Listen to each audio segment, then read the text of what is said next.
It's a subject that's caused a fierce debate in France. The new catchphrase of Islamo-leftism, used by mainly right-wing politicians to discredit left-wing activists. With fears of a crackdown on academic freedoms, especially on studies of race, gender and post-colonialism.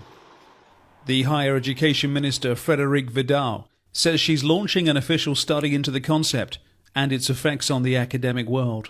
I think that Islamo-leftism is eating away at our society as a whole, and universities are not immune to that. It's a vague term that she herself struggles to define. But she criticises academics for always looking at everything through the prism of their will to divide. That, for example, some in higher education will refuse to condemn acts of terrorism because of the perceived persecution of French Muslims. This belief has come from the right wing of politics in France, who see campuses like this as being prey to a cancel culture, a closing down of debate, something they believe has come directly from the United States. The backlash has been strong. Some 600 university professors have called on the minister to resign for defaming a profession.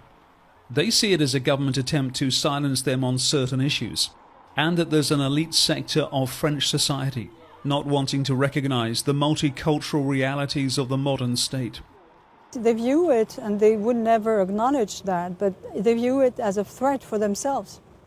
I mean, it's really some sort of a guts reaction to all this. It's the fact that they want to save what really is meaningful to them. The way France was is not anymore and will never be again. Condemning people in this way as Islamo-leftist has happened before, but this time it's being seen differently. When some journalists or activists or intellectuals of color were labeled in the very same way, it didn't raise that much attention. The minister, instead of protecting the professors who work on her behalf in a certain way, she's just trying to prevent them from doing what they're supposed to do. Whether a government inquiry yields any results or peters out quietly remains to be seen. But like most contentious decisions taken by the Macron government, it has to be viewed with one eye on the next French elections in just over a year's time, and the desire of this administration to attract voters from the right of the political spectrum. Francis Collings, TRT World, Paris.